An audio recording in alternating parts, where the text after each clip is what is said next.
Sahabat Shalom, Bapak Yahweh memberkati kita sekalian. Malam hari ini Bapak Ibu Saudara sekalian, saya perkirakan mungkin saya nanti tidak akan menyampaikan firman Tuhan yang panjang lebar. Tetapi satu firman Tuhan yang singkat akan saya bagikan untuk saudara, yang pada malam hari ini firman Tuhan akan berbicara tentang Atem Oro Shel Olam, yang artinya kamulah terangnya alam semesta. Malam ini saudara, apa yang akan kita dengar adalah kelanjutan dari firman Tuhan yang berbicara tentang Atem Melah Haaretz, atau yang artinya apa? Masih ingat enggak? Atem Melah Haaretz, kamu adalah garam bumi. Baik saudara-saudara sekalian, mari kita bersama-sama membuka kitab suci kita terlebih dahulu di dalam kitab Matai atau kitab Matius pasal kelima ayat yang ke-14. Saya rindu kita bersama-sama membaca ayat yang sudah tidak asing ini untuk kita bersama-sama dengarkan pada malam hari ini saudara. Sudah ketemu semua? Matai atau Matius 5 ayat yang ke-14. Mari kita baca bersama-sama. Alef, Bet, Gimel. Kamu adalah terang dunia. Sebuah kota yang terletak di atas gunung tidaklah mungkin untuk disembunyikan. Amin. Nah Bapak Ibu Saudara sekalian, ketika saya coba memperhatikan kekristenan mengulas ayat ini, saya perhatikan kalimat yang paling disoroti dan selalu dianggap sebagai pesan utama dari ayat ini. Itu hanya ayat yang dikatakan kamu adalah terang dunia, saudara.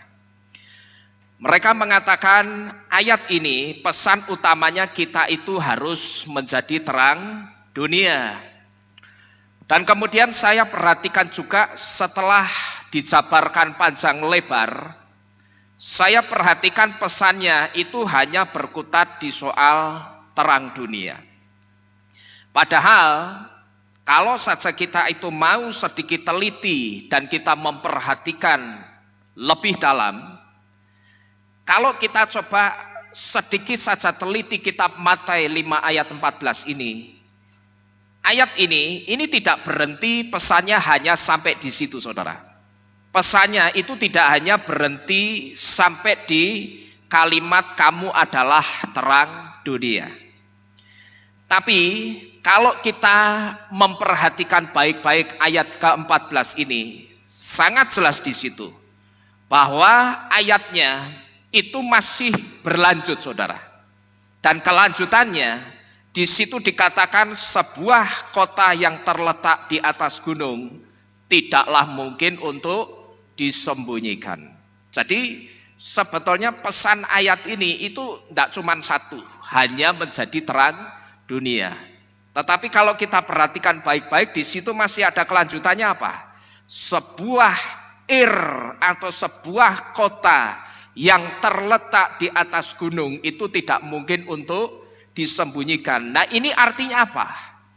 Ini artinya pesan di dalam kitab Matai 5 ayat 14 sebetulnya tidak hanya berhenti menjadi terang alam semesta atau yang kekristenan kenal dengan terang dunia. Tetapi di situ juga ada satu pesan supaya kita itu menjadi sebuah kota, yaitu sebuah kota yang terletak di atas gunung. Dalam bahasa Ibrani, ayat ini ditulis dengan kalimat seperti ini saudara. Atem Oro Shel Olam Ir Yosebet Al-Hahar Lo Tisater. Coba saudara perhatikan kata oro di sini yang artinya terangnya. Dan di sini juga ada kata ir yang artinya kota. Oro itu sebetulnya dari dua kata saudara.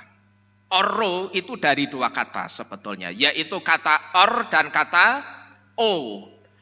Or itu artinya terang, or atau ada yang menyebut dengan ur itu artinya terang. Sedangkan o, akhiran o itu bunyinya nya, begitu loh saudara. Maka oro artinya apa? Terangnya. Nah ini sama seperti halnya dengan nama Shelomo atau Shalomo.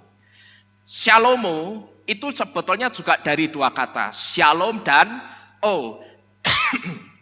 Di mana Shalom itu artinya damai, O itu berarti apa? Nya, berarti Shalomo itu artinya damainya. Jadi kalau saudara pernah mendengar nama orang Shalomo, itu artinya damainya. Nah kalau kita lihat dari bahasa Ibrani-nya saudara, ini sekarang akan jelas bahwa pesannya tidak hanya jadi terang alam semesta, tapi kita itu juga diminta menjadi sebuah kota. Lalu apa artinya ini saudara? Kita akan coba lihat dulu ketika kita harus menjadi terang bagi alam semesta ini. Nah ini artinya ketika kita itu sudah diberikan satu label bahwa kamu adalah terangnya alam semesta. Ini artinya sebagai terang atau sebagai kita itu harus bisa menguasai kegelapan atau menguasai kejahatan, dan mutlak kita itu tidak boleh dikuasai oleh apa ini? Kegelapan. Ini pesan pertama yang harus kita tahu saudara. Dan ini sekaligus menjadi pesan satu-satunya. Karena ketika saya coba cari arti dari perkataan Yesua ini, saya baru menemukan satu arti ini saudara. Yang tidak kebetulan arti atau pengertian ucapan Yesua ini ternyata sudah terangkum dalam satu rangkaian huruf-huruf Ibrani yang menyusun kata or, yang terdiri dari 3 huruf. Jadi kita harus ngerti bahwa ketika kita itu sudah dikasih label or atau terang, sebagai terang kita itu harus menguasai kegelapan atau menguasai kejahatan, dan ini mutlak tidak boleh dikuasai oleh kegelapan. Kita diberitahu pengertian ini saudara, ini oleh arti-arti huruf alef, huruf waw dan huruf res di dalam kata or yang artinya terang. Jadi or itu kalau ditulis pakai huruf Ibrani seperti ini, hurufnya alef, waw dan res. Di mana alef itu memiliki beberapa arti. Beberapa di antaranya alef memiliki arti the leader atau pemimpin. Tapi alef itu juga punya arti strength atau kekuatan. Alef itu juga punya arti what is first atau yang pertama. Alef punya arti master atau menguasai. Dan huruf waw itu juga memiliki arti manusia atau Adam. Nah manusia atau Adam ini berbicara tentang orang-orang percaya. Jadi kalau saudara ketemu di dalam kitab Beresit atau kitab Kejadian ada kata Adam, Adam itu artinya apa tadi? Manusia, sekalipun manusia yang pertama yang diciptakan Bapak Yahweh itu namanya Adam. Kalau sekarang kita sudah ngerti bahwa manusia pertama yang diciptakan Bapak Yahweh namanya Adam, berarti pertanyaannya sekarang coba saya mau tanya, berarti manusia purba itu ada enggak saudara? Ada yang jawab ada yang jawab tidak. Sing bener sing di. Manusia purba itu berarti ada atau enggak? Kalau dikatakan bahwa Adam itu manusia pertama ciptaannya Bapak Yahweh, berarti manusia purba ada atau tidak? Tidak ada. Manusia purba itu tidak ada saudara. Nah terus kok ada orang-orang yang mengimani atau percaya bahwa ada manusia purba, itu bagaimana? Kita harus ngerti, manusia yang disebut dengan manusia purba itu sebetulnya manusia hasil dari inses atau hubungan saudara pada saat Torah yang mengatur hubungan saudara itu sudah turun, gitu loh saudara. Memang sebelumnya Torah yang ngatur hubungan saudara tidak ada Pak, tidak ada. Buktinya apa? anak-anaknya Adam yang namanya Kain dan Habil itu kawin sama siapa? Sama siapa? Sama saudara-saudaranya sendiri gitu loh. Nah cuman oleh orang-orang di luaran sana dianggap Kain sama Habil itu kawin sama manusia purba. Nek Adam sama Hawa, kok Adam sama Hawa, Kain sama Habil itu kawin sama manusia purba, ya keturunannya orang genah kabeh. Terus apa artinya ketika Bapak Yahweh itu mengatakan, marilah kita menciptakan manusia dalam rupa dan citra kita. Lah berarti rupa atau citranya Bapak Yahweh kayak manusia purba yang cacat. Saudara setuju tidak kira-kira? Enggak. Jadi manusia purba itu sebetulnya hasil dari inses ketika Torah yang mengatur tentang hubungan saudara itu sudah turun. Ketika Torah yang mengatur hubungan saudara itu belum turun, Bapak Yahweh mengizinkan hubungan saudara. Atau ketika Kain dan Habil itu kawin dengan adik-adiknya sendiri, itu diizinkan Bapak Yahweh. Dan itu tidak jadi dosa, saudara. Cuman begitu Torah yang mengatur tentang hubungan saudara yang dilarang itu sudah turun, maka saat itu ketika hubungan saudara itu tetap dilakukan, tetap diterjang, maka anak-anak yang dilahirkan itu akan menjadi anak-anak yang cacat secara fisik dan mentalnya.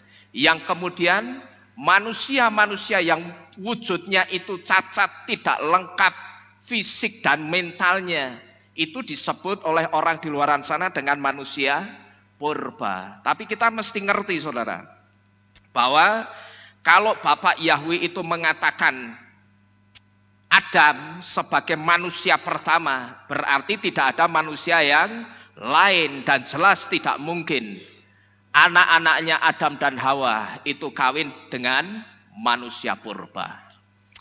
Ini arti dari huruf waw. Kemudian masih ada satu huruf lagi, yaitu huruf res, yang juga menyusun kata or, atau yang ada di dalam rangkaian kata or ini.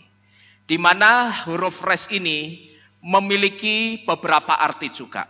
Beberapa di antaranya, res itu memiliki arti a person, yang artinya seseorang.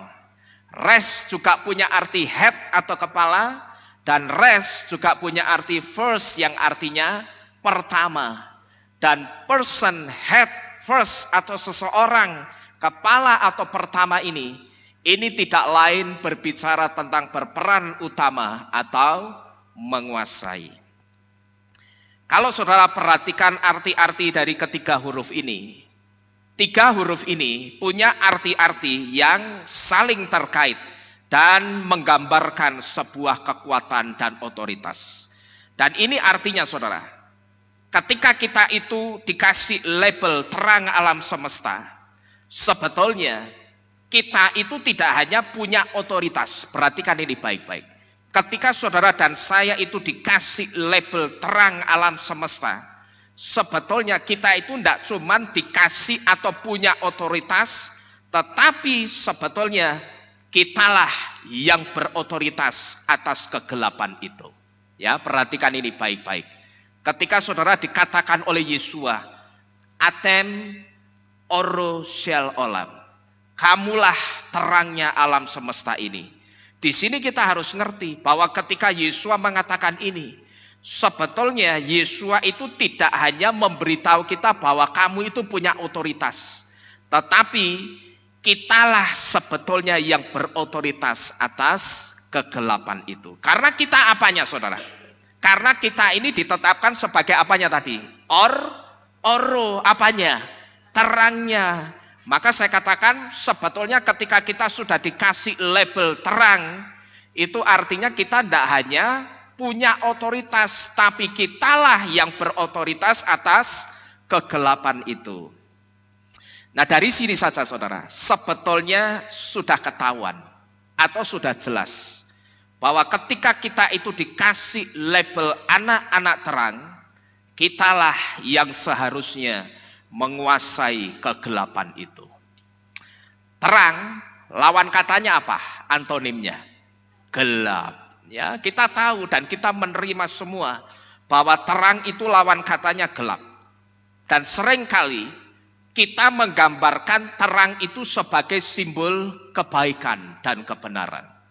Dan seringkali juga kita juga menggambarkan kegelapan itu sebagai simbol apa?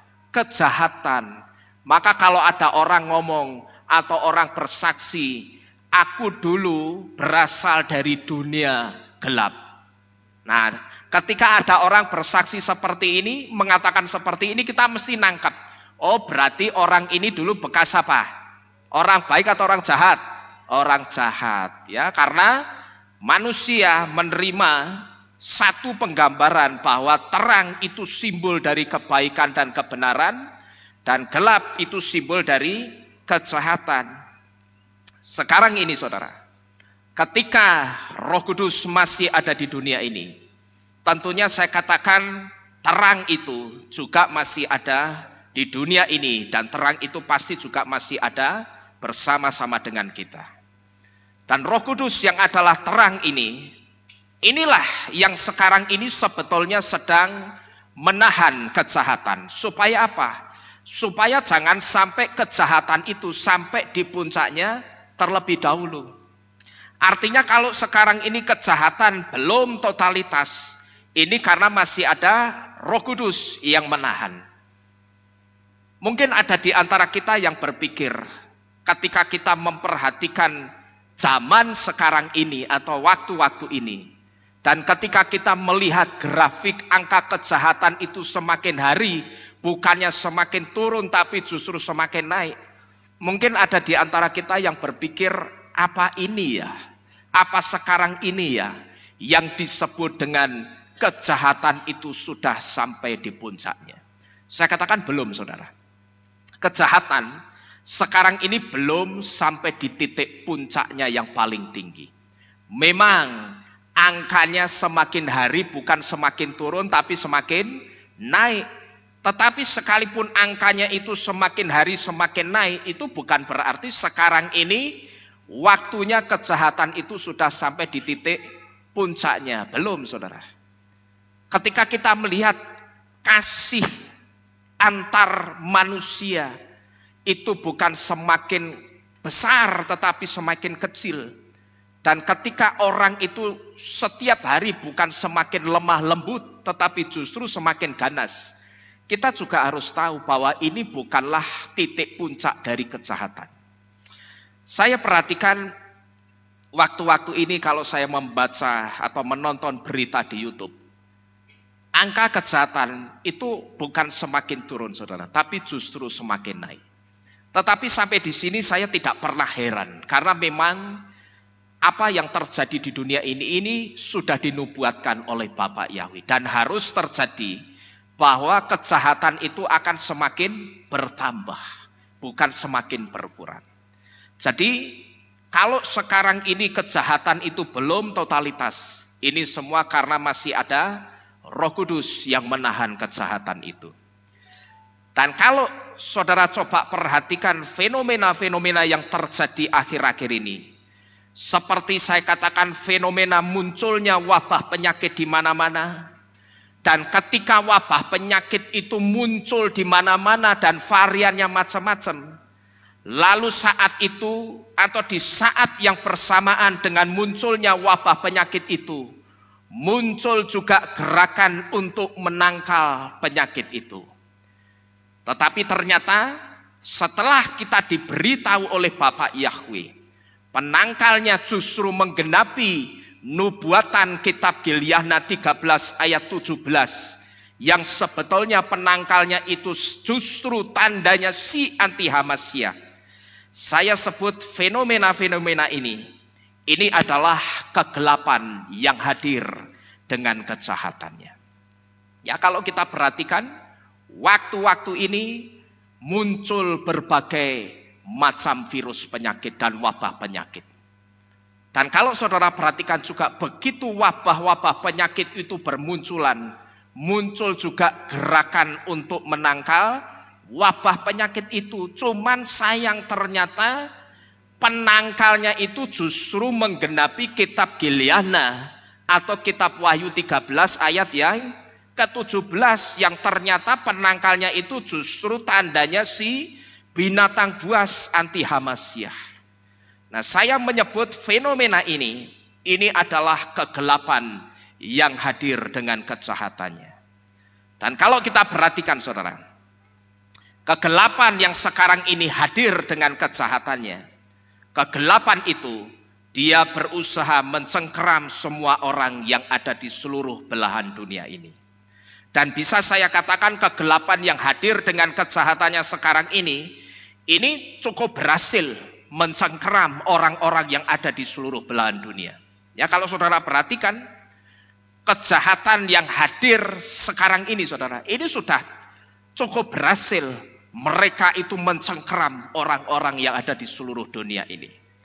Cuman terus terang ada satu hal yang membuat saya itu bingung dan terheran-heran saudara. Dan saya bertanya-tanya, kenapa kegelapan yang seharusnya tidak mungkin menang dari terang, tapi pada kenyataannya dia berhasil membawa banyak orang dalam cengkeraman tangannya. Coba saudara renungkan baik-baik. Kegelapan itu seharusnya tidak mungkin menang sama terang. Tapi kalau kita perhatikan fenomena yang terjadi waktu-waktu ini, kita bisa menyimpulkan pada kenyataannya kegelapan itu berhasil membawa banyak orang dalam cengkeramannya. Di sini saudara, seharusnya kita curiga dan kita itu bertanya-tanya. Kenapa sekarang ini kegelapan atau kejahatan itu sampai bisa mendesak kebenaran atau mendesak terang itu? Saya sebut mendesak kebenaran itu dengan mendesak terang. Seharusnya kita curiga, kok sampai kegelapan yang datang dengan kejahatannya sekarang ini, itu sampai bisa mendesak terang atau mendesak kebenaran itu. Saya coba mau tanya sama saudara, menurut saudara, kira-kira gelap itu bisa menang enggak sama terang, menurut saudara? Coba saudara renungkan sebelum menjawab. Menurut saudara, kira-kira gelap itu bisa menang enggak? Sama terang itu bisa menang enggak dia? Enggak bisa. Gelap itu enggak mungkin bisa menang sama terang. Buktinya apa? Saya belum pernah ketemu terang itu kepengaruh sama gelap, belum pernah ketemu saudara. Yang ada gelap dipengaruhi terang, gelapnya ikut terpengaruh, betul? Tapi kalau terang dipengaruhi sama gelap, saudara pernah ketemu? Saya yakin kita tidak pernah ketemu. Buktinya apa? Wong kalau kita datang ke tempat yang gelap, lalu kita senteri tempat itu jadi apa? Seketika itu juga jadi terang, gitu loh. Ya, kita datang ke tempat yang gelap, gulita, tidak ada cahaya setitik pun. Tapi kita bawa senter, lalu saat itu kita senteri ruangan itu atau tempat itu. Seketika itu juga ruangan itu akan menjadi terang benderang. Gelapnya menang atau kalah sama terang, saya tanya? Kalah. Gelapnya jadi tidak ada, yang ada sekarang jadinya terang. Ya, jadi dari sini seharusnya kita itu bertanya-tanya dan kita curiga, kenapa kegelapan yang seharusnya tidak mungkin menang dari terang, tapi pada kenyataannya kegelapan itu berhasil membawa banyak orang dalam cengkeraman tangan kejahatan itu. Tapi kalau kita perhatikan saudara, fenomena kejahatan yang ditebar setan lewat tangan orang-orangnya yang ada di dunia ini akhir-akhir ini, kenapa sekarang ini kegelapan atau kejahatan itu sampai bisa mendesak kebenaran atau mendesak terang itu sendiri? Memang saya katakan ini semua tidak terlepas dari yang namanya izinnya Bapak Yahweh. Atau seringkali kita mengatakan kalau tidak diizinkan Bapak Yahweh, maka semua kejahatan yang ada di dunia ini tidak akan terjadi. Maka saya katakan memang ini semua tidak terlepas dari seizin Bapak Yahweh. Tapi ternyata selain seizin Bapak Yahweh, fenomena ini sampai terjadi karena ternyata orang-orang yang katanya percaya Tuhan, bahkan orang yang percaya kepada Bapak Yahweh, dan orang itu sudah punya label anak-anak terang, tapi ternyata justru mereka yang ngakunya percaya Tuhan dan bahkan yang mengaku percaya Bapak Yahweh itu justru ambil bagian atau ikut masuk dalam kegelapan itu sendiri. Ya. Jadi memang yang pertama semua yang terjadi di muka bumi ini itu atas seizin Bapak Yahweh. Tapi ternyata setelah saya coba renungkan, kenapa wong harusnya terang itu tidak mungkin kalah sama kegelapan. Tapi kok sekarang gelap, kejahatan itu bisa mendesak kebenaran atau bisa mendesak kebaikan yang saya sebut mendesak terang itu sendiri. Karena ternyata orang-orang yang katanya percaya Tuhan, bahkan yang percaya Bapak Yahweh, dan tentunya orang yang sudah percaya Bapak Yahweh dan Yesua, mereka punya label apa ini? Anak-anak terang. Tapi ternyata mereka yang sudah punya label ini, saya perhatikan juga justru ambil bagian atau ikut masuk dalam kegelapan itu sendiri. Kalau kita renungkan, berapa banyak orang-orang percaya Tuhan yang sekarang ini kalau saya perhatikan mulai dari level pemimpin sampai dengan jemaat yang justru mendukung program kejahatannya si anti Hamasyah yang sekarang ini sedang dikerjakan. Bahkan saudara, ini tidak hanya terjadi di kalangan kekristenan, tapi ini juga terjadi di kalangan orang-orang yang menyembah Bapak Yahweh. Ternyata di kalangan orang-orang yang percaya Bapak Yahweh juga begitu. Mereka juga ada orang-orang yang mendukung pekerjaannya atau proyeknya si anti Hamasyah. Ya, coba saudara renungkan. Kalau saudara ketemu dengan orang-orang yang juga satu roh, sama seperti saudara, yang juga menyembah Bapak Yahweh, berapa banyak di antara mereka yang saya katakan sadar atau tidak? Kalau sadar itu karena sudah dikasih tahu jangan terima barang itu tapi tetap diterima. Yang tidak sadar itu karena mereka tidak tahu. Tapi berapa banyak di antara mereka yang dengan sikapnya menerima itu sebetulnya sedang mendukung proyeknya si anti Hamasyah itu. Coba saudara perhatikan gambar ini. Gambar ini adalah potongan dari film The Simpsons yang menampilkan adegan-adegan yang merupakan ramalan dari peristiwa-peristiwa yang terjadi di dunia ini. Jadi ternyata setelah sekian puluh tahun film Simpson itu tayang, saudara, rupanya di dalam film Simpson ini, di dalam adegan-adegan yang ada di dalam film The Simpson ini, itu banyak sekali ramalan-ramalan tentang peristiwa-peristiwa yang akan terjadi di dunia ini. Yang pertama, film Simpson itu pernah meramalkan Donald Trump akan menjadi presiden Amerika Serikat. Dan ini bisa dilihat di film Simpson season 11 episode 17. Ini apa ya nek ngarani judulnya ya? Back to the Future. Nah, di sini ada keterangannya. Keterangan ini saya perbesar kira-kira seperti ini, saudara, pengertiannya ya. Bahwa film The Simpsons itu pernah meramalkan melalui adegan-adegan di dalam filmnya, Donald Trump itu akan menjadi presiden Amerika Serikat. Dan ramalan ini terbukti terjadi, ya.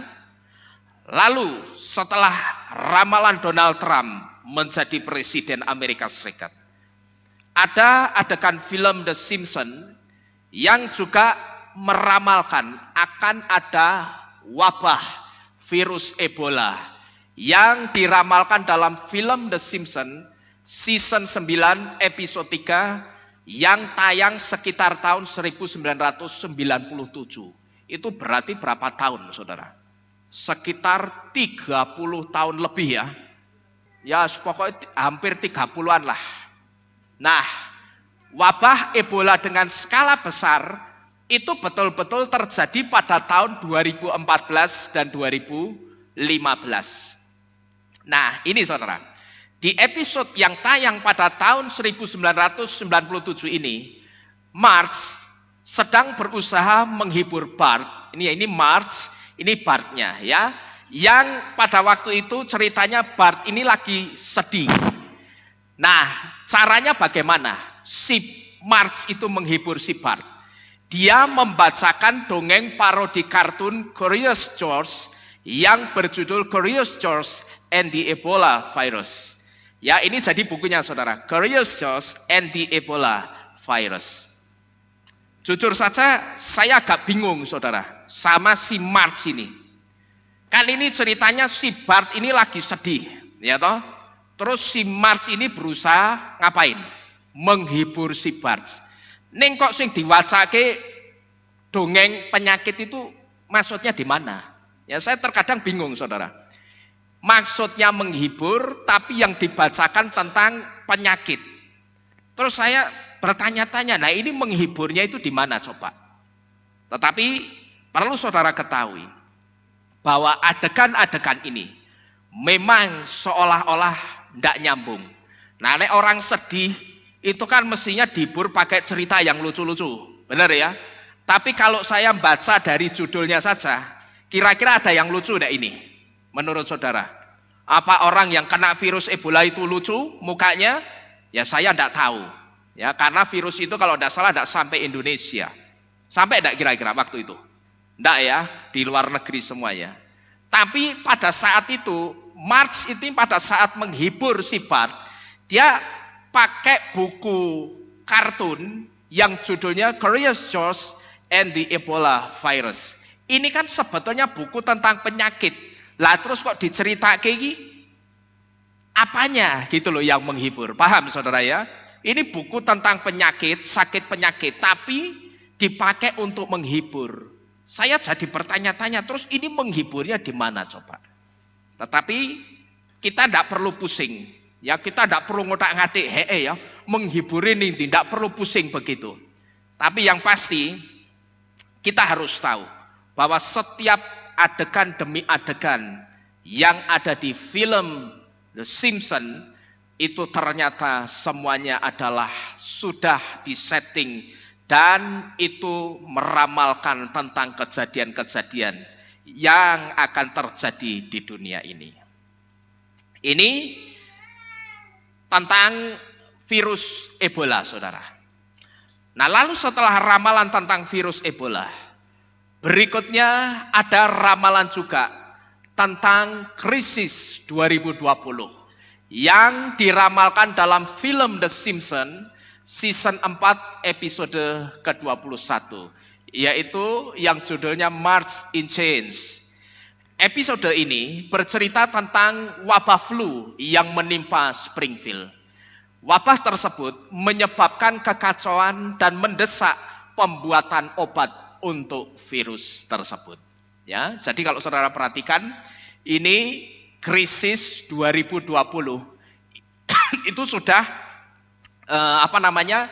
diperankan dalam adegan film The Simpsons itu sejak puluhan tahun sebelumnya. Di mana judulnya pada saat itu Marge in Chains. Ya, ini menceritakan bahwa kota Springfield pada waktu itu kacau karena ada virus flu. Dan pada waktu itu pemerintah kota Springfield ini mendesak pembuatan obat untuk virus tersebut. Coba saudara perhatikan. Yang pakai kacamata ini mirip siapa kalau tokohnya sekarang yang paling dikenal orang? Siapa? Betul sekali ya. Sekarang pertanyaannya, apakah semuanya ini kebetulan saudara? Tidak. Ya, tidak kebetulan. Terjadinya kasus pandemi COVID itu tahun 2020, sekitar bulan Maret baru mulai. Ya, baru masuk Indonesia artinya. Tapi ramalan ini, film ini sudah disetel, sudah diputar itu puluhan tahun sebelum tahun 2020. Dan kenyataannya tahun 2020 apa yang diramalkan oleh film ini terjadi. Terjadi tidak saudara ramalannya? Terjadi. Dan kita melihat sendiri saudara. Kalau zaman Ebola dulu, mungkin kita belum menyadari ramalan ini. Tetapi sekarang kita semua melihat ketika semua yang disembunyikan oleh Bapak Yahweh itu dibuka oleh Bapak Yahweh, banyak orang yang terkejut-kejut dengan fenomena yang terjadi akhir-akhir ini. Dan kalau kita perhatikan saudara, begitu semua yang disembunyikan itu disingkapkan oleh Bapak Yahweh satu persatu. Sekarang ini saya perhatikan orang-orang itu tidak mau asal percaya saudara. Kalau saudara perhatikan sekarang ini, kalau saudara nonton di YouTube atau di berita, saudara perhatikan komentar-komentarnya. Begitu ada kejadian baru, misalkan ya, si virus corona itu ada varian baru. Kalau zaman dulu begitu virus itu muncul, sekitar awal-awal 2020 pertama kali corona itu muncul, wah orang percaya. Hampir 99% komentarnya itu arahnya ke percaya. Buktinya apa? Mereka dalam komentar itu banyak yang berdoa, semoga Tuhan segera menghalau bencana penyakit ini dari bumi Indonesia. Komentarnya doa semua saudara. Tapi coba saudara lihat sekarang, begitu diumumkan corona keluar varian baru tahu mercon sekalipun, komentarnya apa? Sing dibilang corona keluar varian Omikron, komentarnya tahu mercon, ya macam-macam komentarnya. Terus komentarnya apa? Alah paling settingan, ya paling lagi-lagi bisnis barangnya anti Hamasyah itu. Kalau saudara perhatikan komennya sekarang dengan sekitar 2 tahun yang lalu itu sudah beda. Kalau 2 tahun yang lalu orang pada berdoa. Sekalipun habis nulis, habis ngetik komentar tidak berdoa, tapi berdoanya di komentar. Semoga Tuhan segera melalukan, menyingkirkan bencana ini dari Indonesia. Tapi sekarang orang sudah menyepelekan. Saya sebut sekarang ini, begitu semua yang disembunyikan itu disingkapkan oleh Bapak Yahweh, termasuk disingkapkan kebohongan-kebohongannya. Sekarang orang itu tidak mau asal percaya. Setiap kali ada kejadian luar biasa seperti sekarang ini saudara, lalu kejadian itu kemudian disebut dengan bencana, orang itu sekarang tidak mau asal percaya kalau itu bencana. Orang akan mengatakan memang itu bencana, karena yang kena tidak cuma 1-2 orang, tapi yang kena banyak orang. Tapi orang kemudian nambahi omongan apa? Kata-kata apa? Tapi bencana seperti apa dulu? Masalahnya itu murni bencana atau bencana buatan, gitu loh saudara ya. Jadi kalau kita perhatikan, orang sekarang ini begitu melihat ada kejadian luar biasa yang baru, orang justru saya perhatikan justru menyepelekan. Begitu segala sesuatu yang disembunyikan, ditutup-tutupi kebohongan itu seperti apapun. Tapi ketika tangan Bapak Yahweh itu menyingkapkan ke permukaan, Bapak Yahweh memunculkan ke permukaan, sekarang orang itu tidak asal percaya dengan semua kejadian luar biasa yang terjadi dimanapun. Jadi Bapak Ibu Saudara sekalian, waktu-waktu ini, apa yang dinubuatkan oleh Nabi Daniel bahwa pada akhir zaman ini, pengetahuan akan disingkapkan, pengetahuan akan bertambah, itu sudah kita lihat penyingkapannya. Jadi saudara, kalau kita itu menolak dan respon kita itu justru marah ketika kita diberitahu yang benar, saya hanya ingin memberitahu begini, saudara itu bukan sedang marah sama saya, atau bukan sedang marah sama Pak Dedeng atau Pak Lukas, di mana kami bertiga ini seringkali memberitahu kebenaran fenomena yang sedang terjadi, di baliknya itu ada apa. Itu kami akui, kami sering memberitahu kepada saudara. Tapi saya perhatikan, ada orang-orang yang menerima dengan sukacita. Tapi ada orang-orang juga yang saya perhatikan justru marah dengan kami. Tetapi di sini saya perlu memberitahu bahwa ketika saudara menolak dan saudara itu marah, saudara itu bukan sedang marah kepada saya, tapi saudara itu sedang marah sama Bapak Yahweh yang sekarang ini saya katakan Bapak Yahweh itu sedang menyingkapkan kebenaran itu. Jadi yang saudara marah itu bukan saya. Sebetulnya yang saudara marah itu Bapak Yahweh gitu loh. Saya tidak pusing. Jadi dengan kata lain saudara mau marah seperti apapun ke saya. Kalau masih ada yang marah karena saya bicara soal ini. Saya tidak pusing saudara. Karena yang saudara marah itu sebetulnya bukan saya. Tapi Bapak Yahweh. Karena apa yang saya katakan itu saya Pak Dedeng, Pak Lukas itu cuma nyomot. Firman Tuhan itu isinya apa? Kita comot, kita cocokkan, kita bawa dalam pergumulan apa kaitannya dengan peristiwa-peristiwa yang terjadi di dunia sekarang ini. Kita tidak sembarangan saudara. Asal nyomot lalu kita gadok-gadok ke yang disebut dengan kadokmologi atau cocokmologi. Kita tidak pernah begitu. Ya, kita betul-betul bawa apa yang mau kita sampaikan kepada saudara itu dalam pergumulan. Jadi kalau saudara kemudian reaksinya itu menolak, bahkan saudara sampai marah, ya keliru. Karena yang saudara marah itu sebetulnya bukan saya, tapi yang saudara marahi siapa? Bapak Yahweh yang menyingkapkan semua kebenaran itu. Seharusnya saudara, sikap kita itu bukan seperti itu. Tapi kalau saudara mau nyontoh sikap yang benar dari jemaat di sini, itu contohnya sikapnya Hesti. Orangnya datang enggak ini? Hesti ada enggak datang ya? Hesti itu saya pernah ingat pada saat doa pelayan hari Selasa. Ketika saya coba tanya satu persatu pelayan Tuhan siapa yang sudah diisi barang itu. Pada waktu itu Hesti mengatakan apa? Pak Nino, Pak Nino itu ngasih tahu yang benar. To the point, bukan to the point, tapi update sama jemaatnya. Pokok kami itu tidak mau tahu. Pak Nino ngerti kebenaran ya harus disampaikan kepada kami. Padahal pada waktu itu saya juga sudah sharing-sharing di grup WhatsApp tentang barangnya si anti Hamasyah ini. Saya tidak tahu mungkin Hesti tidak memperhatikan maka dia berkomentar seperti itu. Tetapi pada waktu itu saya katakan sekalipun Hesti ngomongnya seperti itu saya tidak akan marah dan saya tidak pernah marah. Tapi justru saya itu bangga kalau ada yang merespon seperti itu. Saya bilang pada waktu itu, justru saya itu senang mendengar respon seperti Hesti ini. Karena apa? Karena dia siap menerima apapun itu, didikan dan teguran dan nasihat firman Tuhan.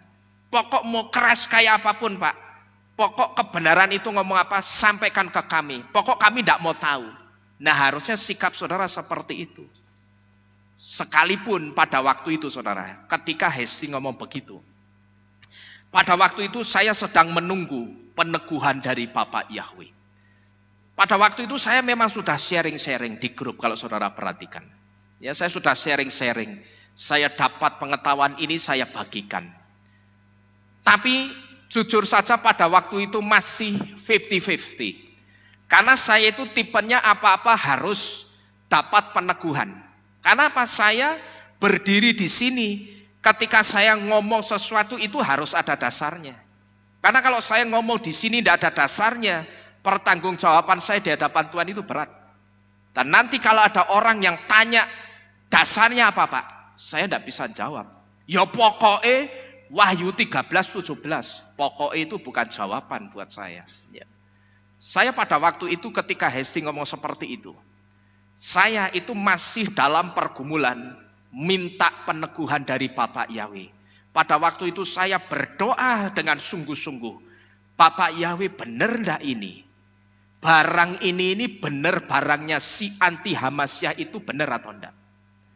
Pada waktu itu saudara, sekitar 2 bulan kemudian setelah saya berdoa, Bapak Yahweh itu kasih peneguhan saya jelas. Awal-awal barang itu disebar dan diharuskan dimasukkan ke dalam tubuh setiap orang. Belum ada surat penyertanya.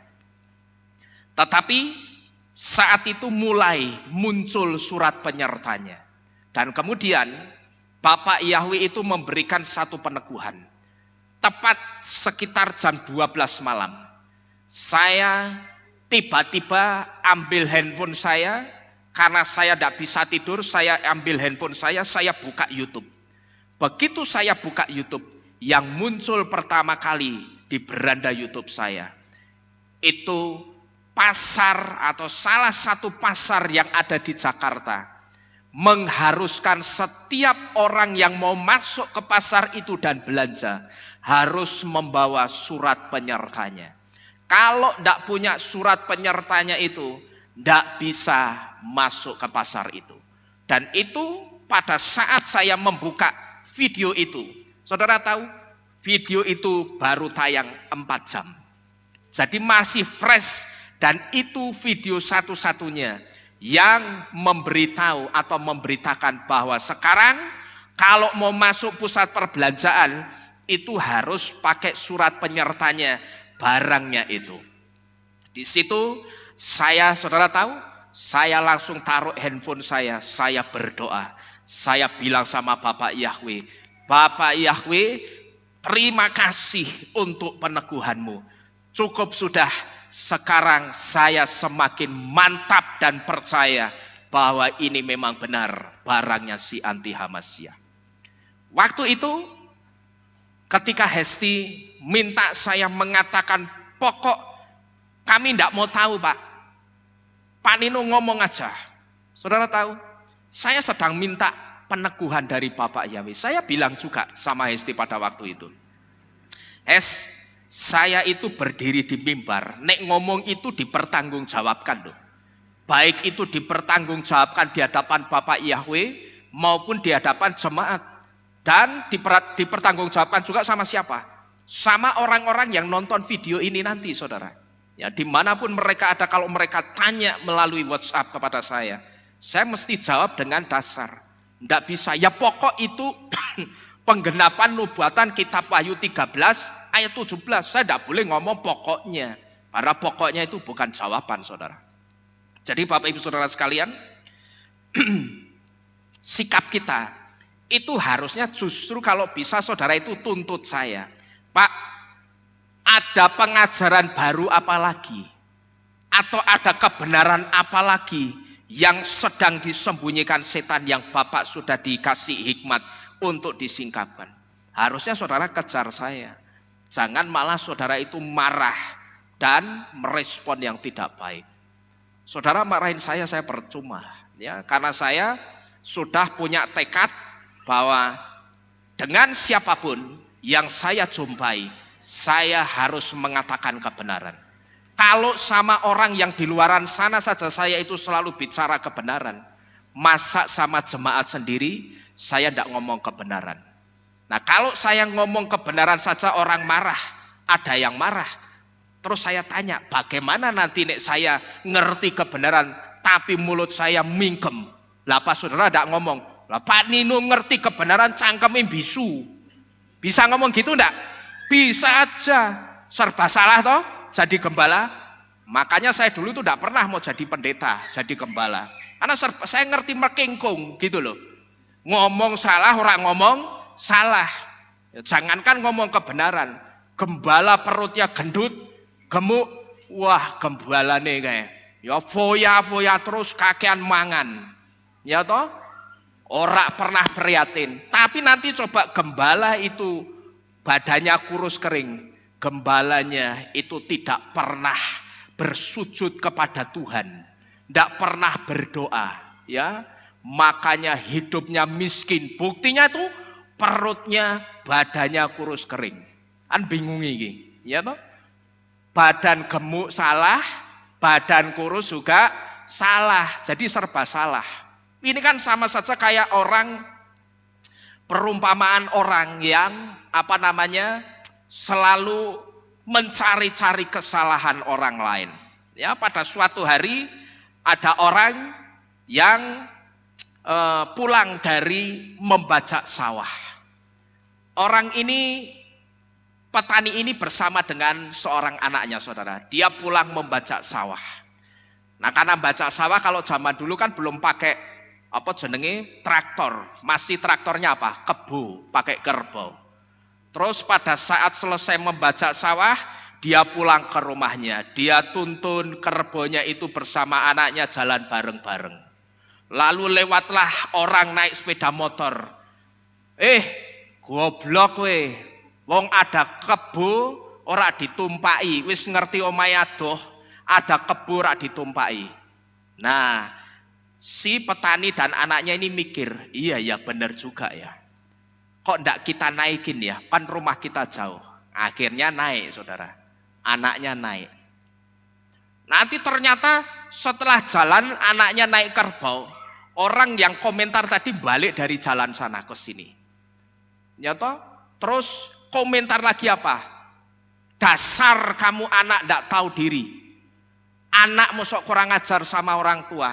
Ngerti orang tuanya sudah tua, tuyuk-tuyuk, malah kamu yang naik kerbau. Orang tuamu buat suruh nuntun sambil jalan. Dasar anak kurang ajar. Anaknya karena merasa tahu diri, oh iya ya bener ya, turun anaknya. Gentenan bapaknya munggah, ya toh, naik kerbau. Dan ternyata orang itu balik lagi yang komentar. Bukan, yang kedua naik kerbau bareng, ditumpaki bareng. Wis Pak, ayo kita naik kerbau sama-sama. Begitu naik kerbau bareng, dasar manusia tidak punya peri kebinatangan. Ya toh, kerbau dinaiki dua-duaan. Sudah kerbonya habis disuruh baca, sekarang dinaiki dua-duaan. Nah ini kan jenenge orang golek-golek kesalahannya orang, saudara-saudara. Ya, jadi seharusnya sikap saudara itu bukan seperti itu. Nanti sebentar lagi, siap atau tidak, saudara pasti akan melihat kejadian luar biasa lainnya. Dan siap atau tidak, kalau Yesua itu belum datang dan kita masih diizinkan melihat, ya kita akan melihat. Saya sudah memberitahu, apakah kita harus takut? Jawabannya apa? Tidak perlu. Ya, saya sudah kasih ilustrasi kayak sakit gigi, saudara takut kayak apa? Tapi syaratnya kalau saudara itu mau gigi itu tidak sakit lagi, mesti apa? Cabut. Nah, sekarang kita ngerti pada saat dioperasi dicabut itu kayaknya mengerikan. Dan kemungkinan setelah dicabut akan sakit. Tapi mau tidak mau, kita harus cabut kalau kita mau sembuh, tidak sakit gigi lagi. Gitu loh.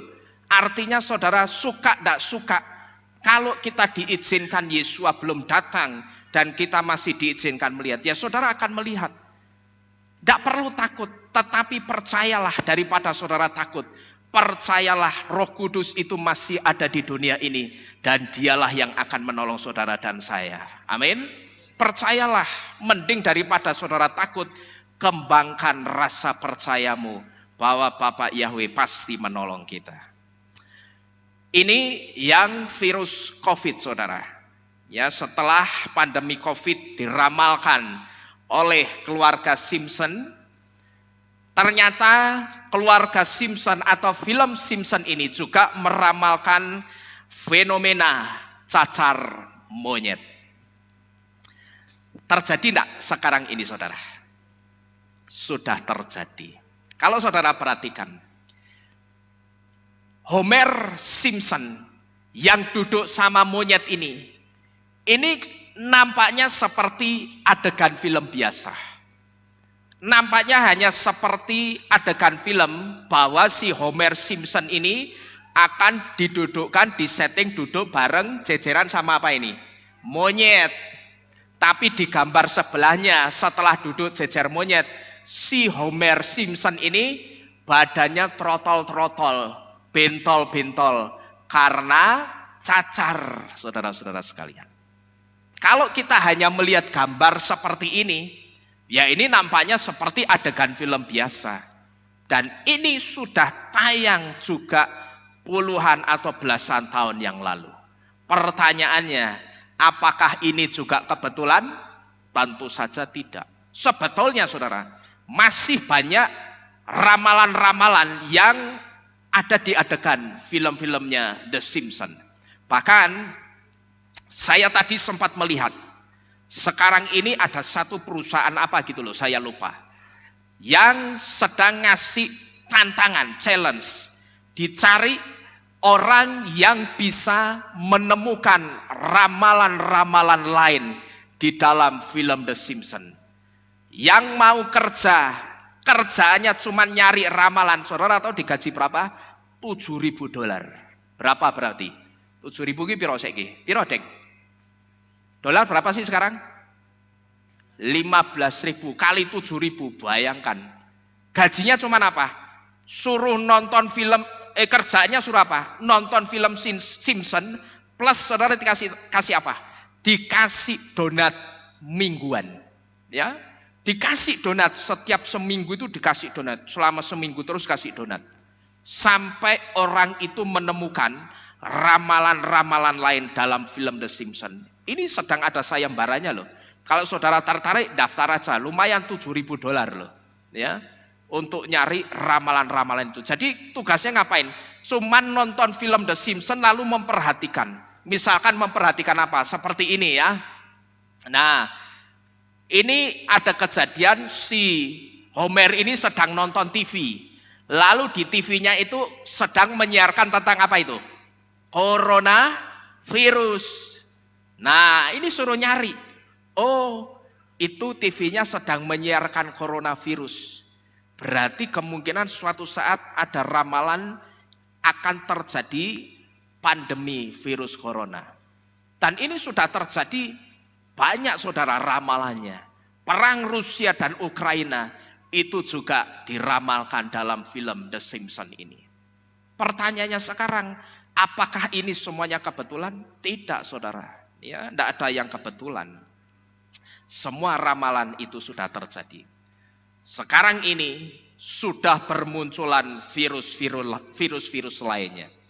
Selain virus cacar monyet ini, sekarang ini juga ada virus yang namanya virus Hendra. Ya, virus namanya keren ya, namanya virus Hendra. Virus Hendra itu dari kelelawar. Ini sudah muncul. Dan cacar monyet, perhatikan baik-baik. Ini disinyalir muncul karena efek samping dari barangnya anti Hamasyah tersebut yang disinyalir barangnya si anti Hamasyah itu mengandung embrionya kera. Connect enggak kira-kira? Kera, monyet sama kejadian yang sedang terjadi sekarang ini. Connect. Di sini saya ingin memberitahu kepada saudara. Kalau saudara yang sudah diisi barang itu, tapi sekarang tidak terjadi apa-apa dengan tubuh saudara, saya hanya mau kasih satu peringatan. Jangan sekali-kali saudara ngomong, buktinya aku tidak terjadi apa-apa. Buktinya aku diisi, tapi sekarang tidak terjadi apa-apa sama tubuhku. Jangan sekali-kali saudara ngomong begitu. Kenapa?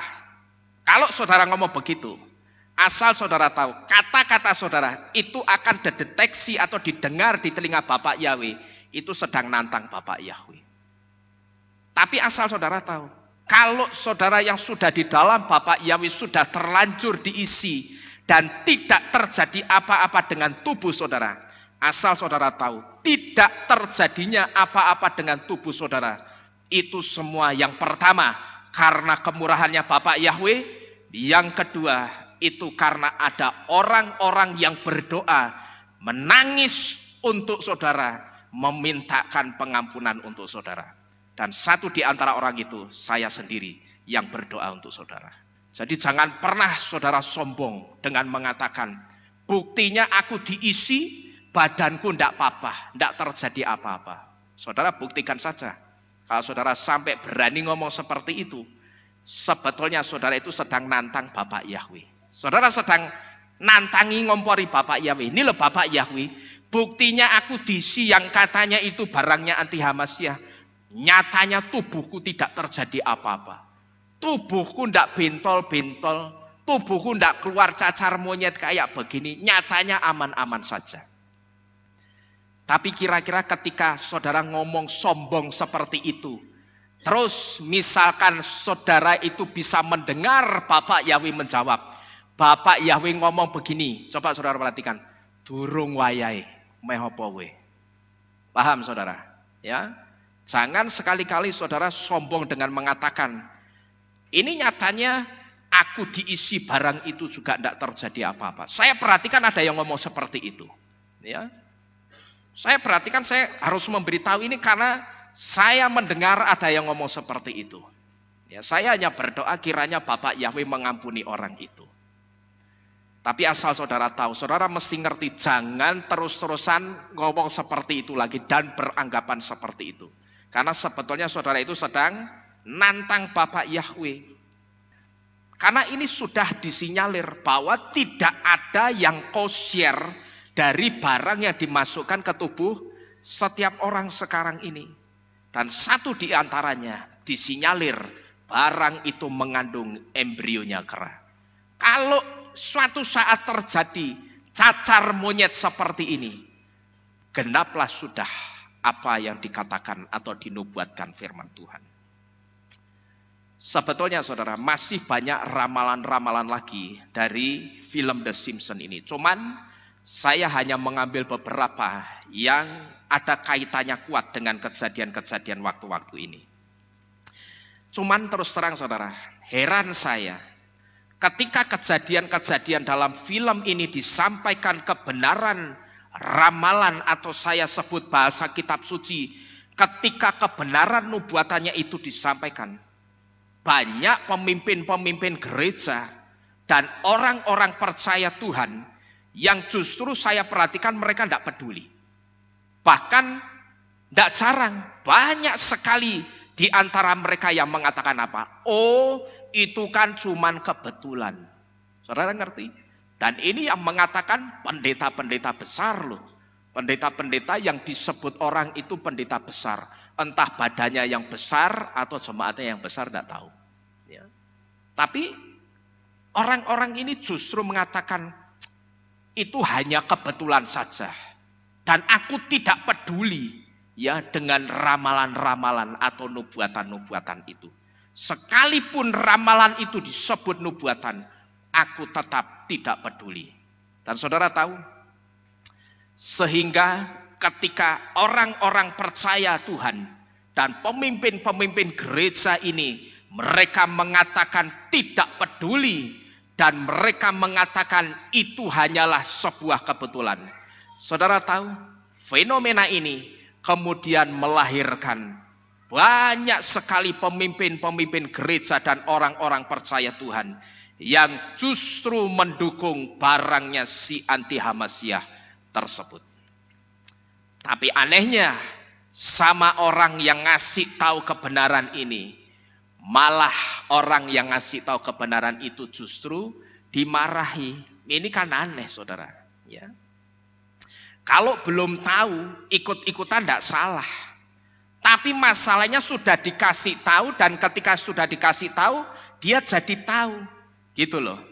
Tapi kenapa ketika dia sudah dikasih tahu dan jadi tahu, justru malah bukan ambil sikap menolak barang itu, tapi justru malah mendukung barang tersebut. Maka inilah yang saya sebut dengan kenapa sekarang ini kegelapan itu justru bisa hadir dengan kejahatannya. Dan ketika kegelapan itu hadir dengan kejahatannya, kita bisa melihat kejahatan atau kegelapan itu justru mendesak si terang atau mendesak si kebenaran itu. Karena apa saudara? Karena yang mendukung kejahatan itu tidak hanya datang dari kelompok mereka sendiri. Tidak hanya datang dari kelompok orang-orang jahat yang menciptakan barang-barang ini saudara. Tapi ternyata yang mendukung juga datang dari siapa? Pemimpin-pemimpin gereja dan orang-orang yang percaya Tuhan. Yang katanya mereka percaya bahwa sudah ada label anak-anak terang di dalam kehidupanku.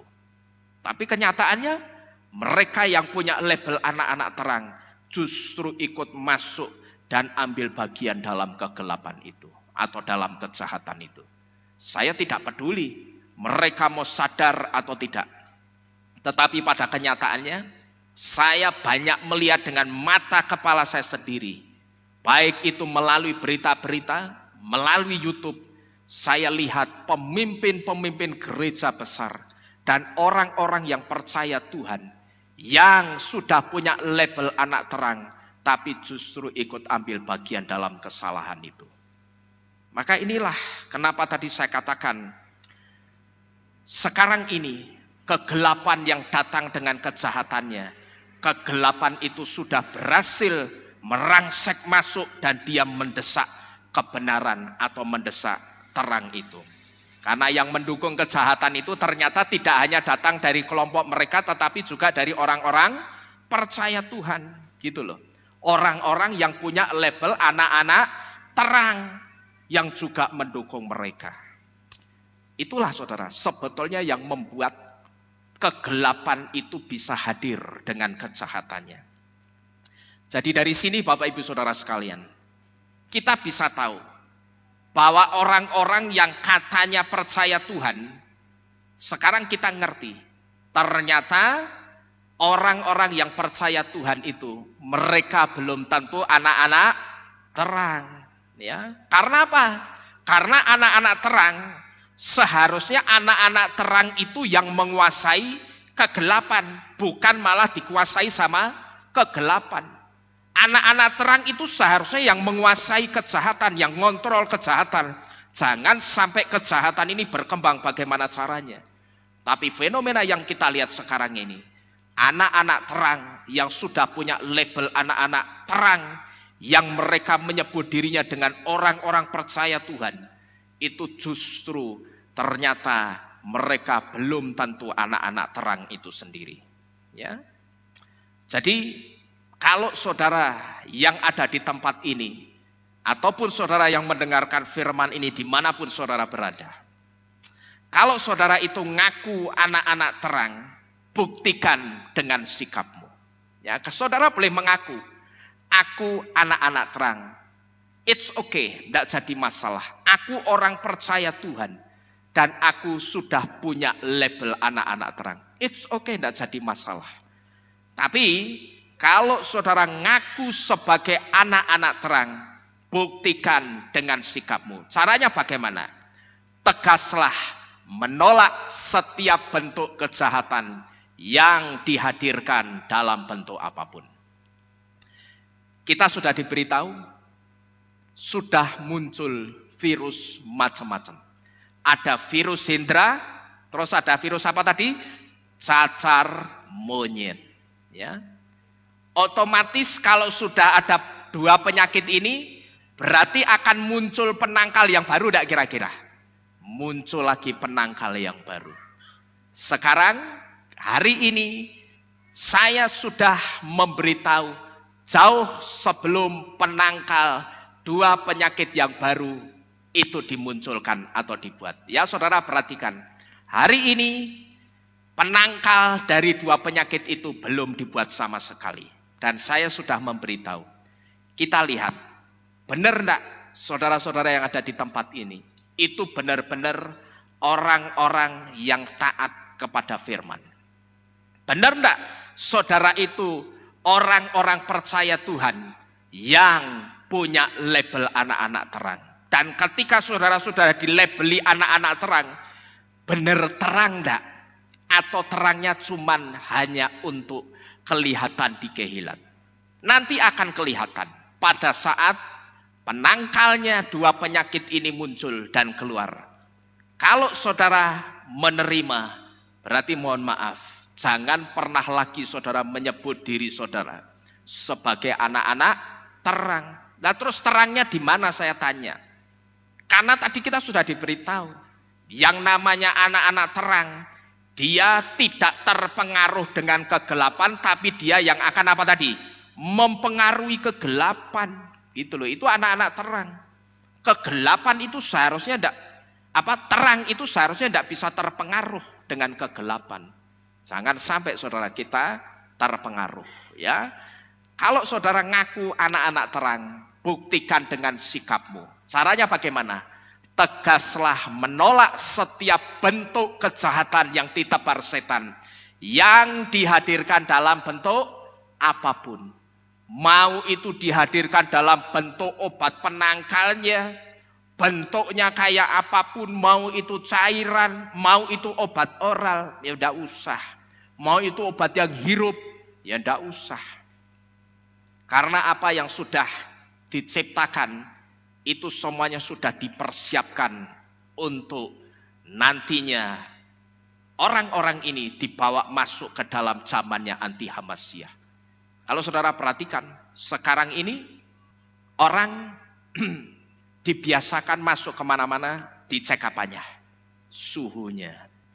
Harusnya yang benar kalau kita mau dicek suhu sebagai syarat masuk ke supermarket atau kemana, itu harusnya yang benar di sini saudara, di telinga. Jangan di tangan, kasih tangan, apalagi kasih dahi. Anak saya ini saya tegur. Karena di depan sekolahnya sudah ada apa jenenge termometer digital yang model cuman bathoke dijedor kayak gini muncul angkanya berapa. Saya bilang lain kali sudah ndak usah lagi bathokmu ditempelkan situ, pakai telinga. Yang benar itu pakai telinga harusnya, gitu loh. Karena apa? Tangan sama dahi itu sebetulnya cara-cara yang mulai dibiasakan untuk orang itu nantinya dibawa masuk ke dalam zamannya anti Hamasyah. Asal saudara tahu, zamannya anti Hamasyah nanti akan di-scan di mana? Tandanya ditaruh di mana? Tandanya binatang buas itu di dahi dan di tangan, gitu loh. Kok mereka pakainya dahi dan tangan? Nah orang yang tidak ngerti nubuatan ini, yang tidak pakai pola Ibrani ya selamanya tidak akan ngerti. Nek pakainya pola Yunani sampai dunia kiamat orang nyebut lebaran kuda orang mungkin ngerti, gitu loh. Pola Yunani itu menutupi segalanya, bukan menyingkapkan segalanya, asal saudara tahu. Ya. Kalau kita pakai pola Ibrani kita baru ngerti kenapa tanda itu ditaruh di tangan, mau tangan kanan atau kiri, dan ditaruh di dahi. Karena apa? Tanda itu ditaruh di dahi dan di tangan itu karena niru konsepnya Bapak Yahweh. Ketika Bapak Yahweh itu suruh orang-orang Israel membuat tanda di dahi dan di tangan mereka. Di dahi dan di tangannya suruh dikasih apa? Lilitan-lilitan yang disebut dengan tefilin, gitu loh. Ini harus lihat pakai pola Ibrani biar ngerti kaitannya tanda itu dengan binatang buas. Harus ngerti gitu loh. Barang yang sedang dimasukkan itu dengan tandanya binatang buas biar kita ngerti. Harus pakai pola Ibrani. Cuman bedanya kalau Bapak Yahweh suruh orang-orang Israel pakai tefilin. Tefilin itu ada satu kotak yang di dalamnya ada perkamennya. Perkamen itu kertas yang terbuat dari kulit binatang. Di mana di dalam perkamen itu ditulis 10 Torah Yahweh. Dan itu ditaruh di dahi mereka ini. Kalau saudara lihat ada orang-orang Israel pakai lilitan-lilitan di kepalanya, di jidatnya itu ada jendolannya kotak. Sama di tangan sini bagian lengan itu ada kotak, terus di sini lilit-lilit. Itulah yang disebut dengan tefilin. Nah konsep ini ditiru sama setan, sama si anti Hamasyah. Kalau saudara ngerti kasusnya Yesus Kristus yang saya sebut sebagai Tuhan tandingannya Yesua. Yesua itu ditandingi, dibikin Tuhan tandingannya yang namanya Yesus Kristus. Nah tandanya Bapak Yahweh supaya orang-orang Israel itu taat dan tunduk kepada Torah Yahweh itu disuruh apa? Mereka memakai tefilin, dililit-lilitkan di kepalanya, lalu di bagian tengah itu ada kotak yang isinya perkamen dan juga di lengan di sebelah kanan atau kirinya. Ya. Jadi asal saudara tahu konsepnya itu niru konsepnya Bapak Yahweh. Wong Yesuannya saja ditiru, dibuatkan tiruannya, maka tandanya sebagai meterainya itu juga ditiru. Jadi saudara harus ngerti. Jangan malah kita membuka diri terus. Yang saya perhatikan justru masih ada di antara kita yang terus-terusan memberikan diri diisi barang tersebut. Tapi kira-kira bahasa apa yang bisa saya pakai untuk menggambarkan orang tersebut? Mungkin satu kata yang bisa saya pakai tidak lain adalah bebal. Orang bodoh itu masih bisa dipinterkan saudara. Ya, masih bisa dibuat pinter itu masih bisa. Tapi nek bebal itu dibikin bodoh saja tidak bisa. Ngerti tidak saudara? Bedanya orang bodoh sama orang bebal itu begitu. Nek orang bodoh itu dipintarkan masih bisa, diajari asal dia mau belajar, dipintarkan masih bisa. Tapi nek orang bebal, saudara bikin dia bodoh saja itu tidak bisa. Ngerti tak? Meneh digawe pinter, tambah ora iso. Ya, saudara stres sendiri, saudara akan masuk RSC sendiri, ngurusi orang bebal seperti ini. Ya, terkadang saya heran. Saya rasa tidak ada kata lain untuk menggambarkan kebodohan orang itu selain kata bebal. Hati-hati, nampaknya kata bebal itu jauh lebih halus dari kata goblok atau bodoh. Bebal itu lebih halus kelihatannya dari kata goblok atau bodoh. Tapi di hadapan Bapak Yahweh, bebal itu justru orang yang paling susah dibenerin. Dan kemungkinan besar tidak bisa dibetulkan lagi. Karena apa? Nek bodoh digawe pinter iso, nek bebal digawe bodoh ra iso. Gitu loh. Orang yang bikin bodoh aja tidak bisa, meneh digawe pinter tambah tidak bisa, saudara. Ya, tetapi kembali lagi. Semua keputusan itu ada di tangan kita. Dan itu menjadi tanggung jawab kita masing-masing di hadapan Bapak Yahweh. Sekarang ini memang belum bisa dibuktikan. Tetapi kita lihat nanti, pada saat hari Tuhan itu sudah datang. Kita lihat mana yang benar. Apakah pengajarannya pemimpin-pemimpin gereja yang mengatakan terima saja, itu cuman untuk imunitas. Itu tidak ada kaitannya dengan kitab Wahyu 13:17. Atau pengajaran yang mengatakan jangan sekali-kali menerima barang itu karena itu nubuatan dari kitab Gilyana 13 ayat yang ke-17. Kita lihat saja manakah yang benar pengajarannya. Tetapi yang pasti Bapak Ibu Saudara sekalian, ketika kami berdiri di tempat ini, sekalipun kami tidak pernah berdiri tanpa dasar untuk kami bicara. Kami selalu dengan dasar, dengan pergumulan, dan bahkan ketika bergumul itu bisa memakan waktu berhari-hari, berminggu-minggu, bahkan berbulan-bulan, bahkan bertahun-tahun terkadang baru mendapatkan jawabannya. Ini artinya kami tidak main-main ketika ngajar, saudara. Baik saya, Pak Dedeng, Pak Lukas, yang sudah dikenal banyak orang. Kami tidak main-main ngajar ini. Kalau apa yang terjadi sekarang ini arahnya bukan kenubuatan kitab Gilyana 13 ayat 17. Saya yakin Pak Dedeng itu tidak pernah bayar harga, memindahkan anaknya ke sekolah lain, hanya karena sekolah yang lama itu menetapkan harus pakai syarat diisi barang itu. Saya dengar Pak Dedeng juga tidak keluar uang sedikit, tapi keluar uang yang cukup banyak. Ya, kalau uang itu waktu-waktu ini dipakai untuk makan-makan kita, saudara, itu mungkin bisa 3 hari 3 malam lah kita makan-makan di sini pesta. Artinya bukan uang yang sedikit untuk memindahkan sekolah. Padahal saya dengar anaknya yang pertama Denis itu hanya kurang berapa? Setahun lagi ya. 1 tahun lagi lulus SD.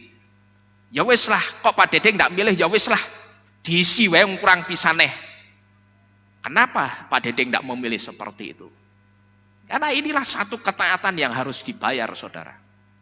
Karena kita ngerti betul bahwa nanti ketika hari Tuhan itu tiba, pertanggungjawaban masing-masing setiap kita itu akan sangat berat di hadapan Tuhan.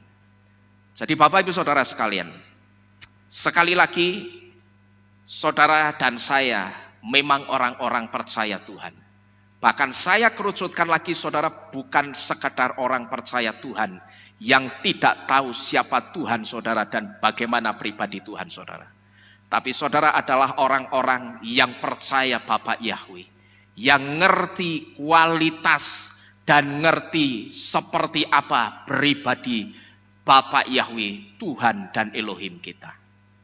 Dan setelah saudara disebut sebagai orang-orang percaya Bapak Yahweh, saudara tahu? Dulu saya pernah memberitahu, kita di belakang nama kita tanpa kita sadari, sebetulnya kita itu punya gelar. Masih ingat gelarnya apa? Apa? BE, ya bukan bakul es. Kita itu tanpa kita sadari, kita itu punya gelar di belakang nama kita. Kalau disingkat itu BE. Ya, BE itu Bene Elohim, anak-anak Elohim, keturunan Elohim yang benar gitu loh. Tapi sekarang masih ada tambahan gelar untuk saudara. Orang-orang percaya Bapak Yahweh dan Yesua.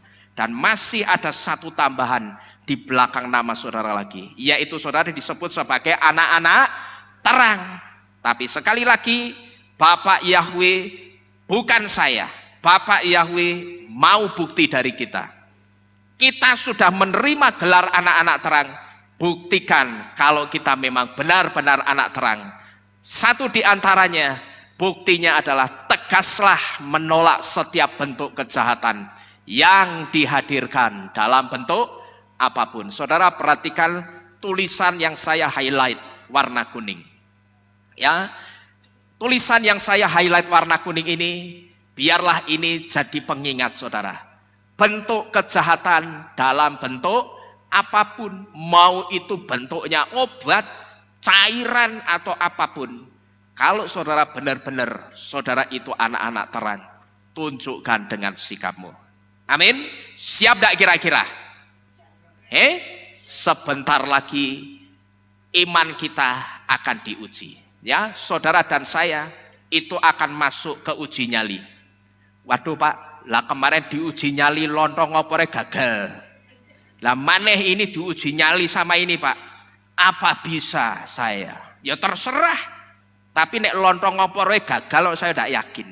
Wong lontong opore gagal meneh sing iki. Saya bukan ngilai, ya, tapi kembali firman itu sendiri memberitahu apa? Siapa yang taat kepada perkara kecil, itu akan otomatis dia akan taat kepada perkara yang besar. Itu sudah otomatis hukumnya seperti itu saudara. Ini nanti perkara yang besar yang akan saudara hadapi ke depan ini. Ini perkara yang besar. Tapi kalau sama perkara yang kecil saja saudara tidak bisa taat. Saya terus terang tidak yakin saudara bisa taat untuk berikutnya. Tapi kembali lagi, sekali lagi saya ingatkan. Tidak lama lagi Yesua akan datang untuk menjemput kita. Dia akan lihat mana terang yang sungguh-sungguh bersinar dari kita anak-anaknya.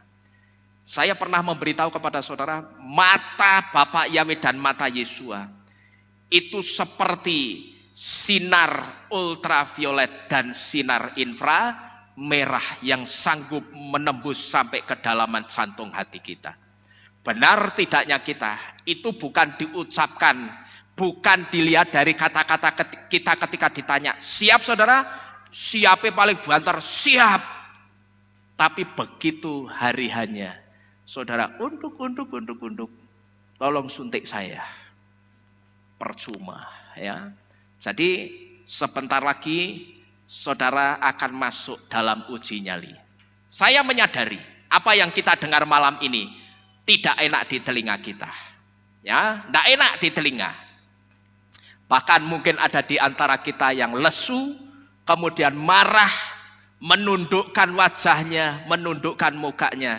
Mohon maaf, saya tidak peduli karena saya harus mengatakan yang benar. Karena saya sangat mencintai Bapak Ibu Saudara sekalian.